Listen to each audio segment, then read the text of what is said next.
Mabos, ang matapang na nagposas kay Digong, bagay ba sa Senado sa 2028? General Torres sa Senado 2028, tapat matapang lingkod bayan, bagong Pilipinas. Ayan mga boss, ito na ang inyong pagkakataon sa lahat ng galit sa mga Duterte, sa lahat ng galit kay Tatay Digong Duterte, sa pamilyang Duterte. Ito na ang inyong pagkakataon mga boss na iboto si General Torre sa 2028 kung tatakbo siya bilang senador mga boss. Dahil siya lang talaga ang walang utang na loob na nagposas kay Tatay Digong bagkos dapat na nire-respeto mga boss dahil siya ay dating presidente ng Pilipinas.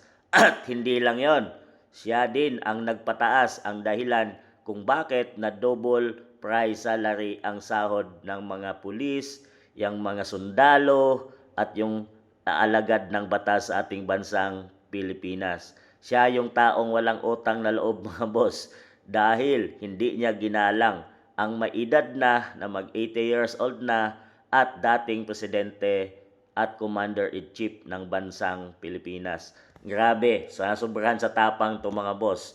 Talagang grabe ang ginawa niya, kasaysayan ng hulihin niya sa paglapag sa NAIA si dating Pangulong FPRRD. Pero mga boss, siguro maintindihan natin dahil utos lang yon ng kanyang amo. Sino ba ang nag-utos? Siyempre ang Commander-in-Chief ng bansang Pilipinas. Siya lang ang may karapatan mga boss at siya lang ang susundin ni General Torre. So mga boss, kanilang plano ay hulihin ang nag-iingay na si FPRRD laban sa pamalaang PBBM.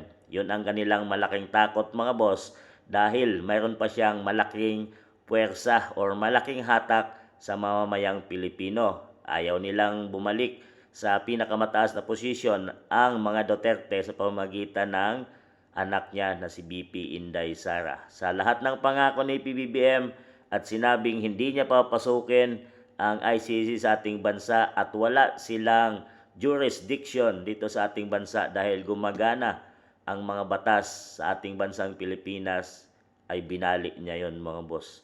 Kahit pa sa mga interview sa TV at sa ang media mga boss ay lagi ang sinasabi ni PBBM na hindi papasukin ang ICC. Pero ang taong walang isang salita mga boss ay laging nababali ang kanyang mga pangako.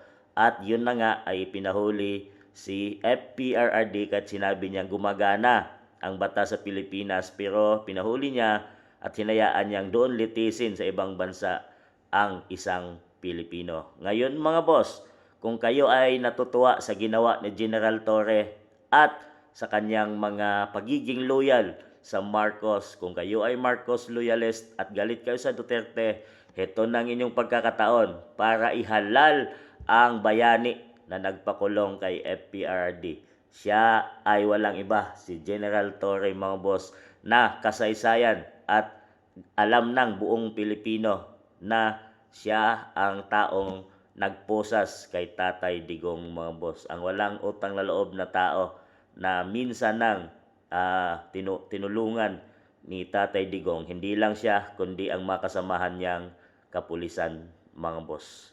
Yan mga boss, ito na inyong pagkakataon.